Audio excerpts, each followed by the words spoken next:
হয়, মই বৰ্তমান উপস্থিত আছো গোলাঘাট জিলাৰ মৰঙী মৌজাৰ অন্তৰ্গত মূৰফুলানি গাঁও পঞ্চায়তৰ লেটেকুবস্তি অঞ্চলত। আৰু লেটেকুবস্তি অঞ্চলত অসমী ফুকন নামৰ এগৰাকী মহিলাৰ বাসগৃহত উপস্থিত আছো। মোৰ কেমেৰা সতীৰ্থই প্ৰথমে মহিলাগৰাকীৰ বাসগৃহৰ নামত থকা এই জৰাজীৰ্ণ প্ৰজাতি দেখুৱাব। দীৰ্ঘদিন ধৰি এই জৰাজীৰ্ণ প্ৰজাতিত মহিলাগৰাকীয়ে জীৱন নিৰ্বাহ কৰিবলগীয়া হৈছে। কোলাত দুটাকৈ সন্তান লৈ এনেদৰে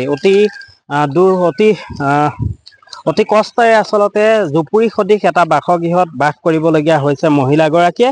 বাৰম্বাৰ চৰকাৰ তথা জনপ্ৰতিনিধিলৈ আহ্বান জনাইছিলে যদিও কিন্তু মহিলাগৰাকীয়ে আজি পৰ্যন্ত লাভ নকৰিলে কোনো ধৰণৰ চৰকাৰী আঁচনি, যাৰ বাবে অতি জৰাজীৰ্ণ ৰূপত দুৰ্ভোগ ভুগিবলগীয়া হৈছে মহিলাগৰাকীয়ে। ইয়াৰ স্থানীয় জনপ্ৰতিনিধিসকলৰ ওচৰতো তেওঁ বাৰম্বাৰ কাকতি মিনতি কৰিছিলে। তেওঁ এটা ঘৰ বিচাৰি আচলতে অহা যোৱা কৰিছিলে পঞ্চায়ত কাৰ্যালয়লৈ, কিন্তু সেয়া তেওঁ লাভ নকৰিলে, যাৰ বাবে অতি দুৰ্ভোগ ভুগিবলগীয়া হৈছে মহিলাগৰাকীয়ে। দুটি সন্তান কোলাত লৈ এনেদৰে এটি জৰাজীৰ্ণ ভগা জুপুৰি সদৃশ বাসগৃহত তেওঁ বাস কৰিবলগীয়া হৈছে। মোৰ লগত মহিলাগৰাকী আছে, পোনে পোনে মই মহিলাগৰাকীৰ পৰা জানিব বিচাৰিম।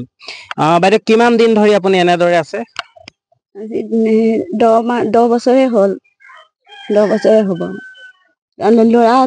ল'ৰা কোলাত লৈ থকাৰ পৰা মানে ঘৰটো এতিয়াতো অকণমান ভালেই, মই নিজে কাম বন কৰি মেলি বেৰ চেৰ দি ঠিক কৰি লৈছোঁ। আগতে বেৰ চেৰ একো নাছিলে, যেনে তেনে ৰাতিটো থাকি মানুহৰ ঘৰত দুৱাৰ চোৱাৰ বন্ধ কৰিলেও, কাৰোবাৰ ঘৰত থাকিবলৈ দিলেও নিদিলেও নুসুধো আৰু কাৰোবাৰ ঘৰত বান্দতে শুই থাকোঁ আৰু ৰাতিটো কাৰণে। যিহেতু কাষতে পঞ্চায়ত আছে, পঞ্চায়ত কাৰ্যালয়লৈ গৈছিলে নে, বা আপুনি ঘৰ বিচাৰি কাৰোবাৰ ওচৰলৈ গৈছিলে নেকি, বা সহায় বিচাৰি কাৰোবাৰ ওচৰলৈ গৈছিলে নেকি, পঞ্চায়ত অফিচলৈ গৈছিলে নে? পঞ্চায়তলৈ গৈয়ে আছো, গৈ ল'ৰা একদম কোলাত লোৱাৰ পৰা গৈছে, গৈ আছো। আপুনি বাইদেউ আহি ধৰিব, আপোনাৰ ঘৰটো আহি আছে, আমি এনেও আহিলে দিম নহয়, দিম বুলি কৈ থাকি মানে ঘৰ আজিলৈকে পোৱাই নাই। তাৰপিছত শেষত মানে মই গৈ হাৰি গ'লোগে আৰু গৈ ভাবিলো মই এনেই কাম বন কৰিয়ে ঘৰটো ঠিক কৰি ল'ম। তাৰপিছত কালি আকৌ কি ভাগ্য ভাল, মৃণাল ছাৰ আহি পেলাই কালি ল'ৰা ছোৱালী দুটাক দেখি নিজে সোমাই আহি পেলাই ঘৰটোৰ কথা সুধিলে, ঘৰটো পঞ্চায়তলৈ যোৱা নাই নেকি, ঘৰ চৰ আপোনাৰ নামত অহা নাই নেকি, তেনেকে সুধি ছাৰে তেতিয়া ফটো চটো মাৰি মেলি ঘৰটো দিম বুলি ক'লত মানে অকমান মনটো ভাল লাগিছে আৰু। হয়, নিশ্চয়কৈ অতি পৰিতাপৰ কথা বুলি ক'ব লাগিব। তেওঁ কোলাত সন্তান লৈ বাৰম্বাৰ পঞ্চায়ত কাৰ্যালয়লৈ অহা যোৱা কৰিলে, কিন্তু তাৰ পিছতো দিম কৈ আচলতে আশ্বাস প্ৰদান কৰিয়ে নিজৰ দায়িত্ব সামৰিলে জনপ্ৰতিনিধিসকলে।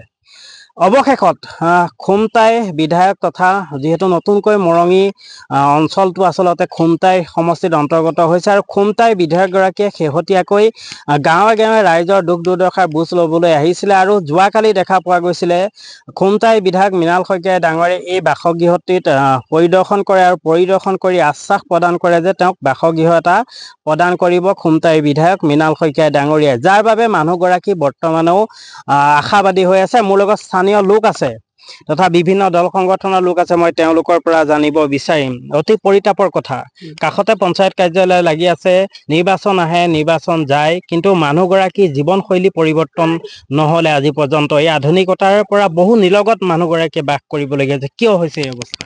হয়, আচলতে খুব দুখ লগা ছবি আৰু পৰিতাপৰ বিষয়। যি সময়ত PMAY আঁচনিৰ জৰিয়তে চৰকাৰে বিভিন্নজনক ঘৰ প্ৰদান কৰিছে, তেনে সময়ত পঞ্চায়ত প্ৰতিনিধিসকলে এই মহিলাগৰাকী বাইদেউগৰাকীক বঞ্চিত কৰাটো আমি খুব দুখ পাইছোঁ।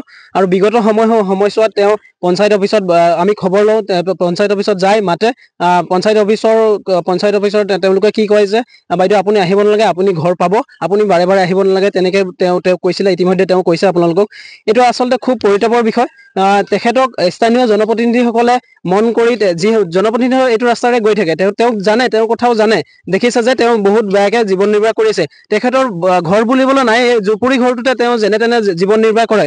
যি সময়ত এই অঞ্চলটোত হাতী মানুহৰ উপদ্ৰৱৰ কাৰণে মানুহে পকা ঘৰ থাকিও মানে পকা ঘৰত থাকিবলৈ দিগদাৰ হয় কিন্তু এনেকুৱা এটা ঘৰত তেওঁ ৰাতি কটাব লগা হয় এইটো আমি মানে বহুত দুখ লগা ছবি আৰু এটা ভাল কথা কি আমি এইটো দাবী জনাম যে যোৱাকালিতো ইতিমধ্যে বিধায়ক মৃণাল শইকীয়াদেৱ আহি তেখেতক আশ্বাস দি মেলি ঘৰ বনাম বুলি প্ৰতিশ্ৰুতি দিছে এইটো আমি খুব ভাল পাইছো আমি বিধায়ক মৃণাল শইকীয়াদেৱক এটা আহ্বান জনাম যে আপুনি পাৰে মানে অতি শীঘ্ৰে তেখেতক বাসগৃহটো শীঘ্ৰেই মানে বনাই দিয়াৰ ব্যৱস্থা কৰিব হয় নিশ্চয়কৈ নিৰ্বাচন আহে আৰু নিৰ্বাচন যায় জনপ্ৰতিনিধি সলনি হয় কিন্তু অসমী ফুকনৰ মূৰফুলানি গাঁও পঞ্চায়তৰ অন্তৰ্গত লেটেকুবস্তি অঞ্চলৰ কিন্তু অসমী ফুকনৰ জীৱনত কোনো ধৰণৰ পৰিৱৰ্তন নাহিলে যাৰ বাবে বৰ্তমানেও আধুনিকতাৰ পৰা বহু নিলগত দুটি কণমানি কোচত লৈ এনেদৰে অতি দুৰ্বিষহভাৱে জীৱন যাত্ৰা চলাই যাবলগীয়া হৈছে মোৰ কেমেৰা সতীৰ্থক পুনৰ মই সেই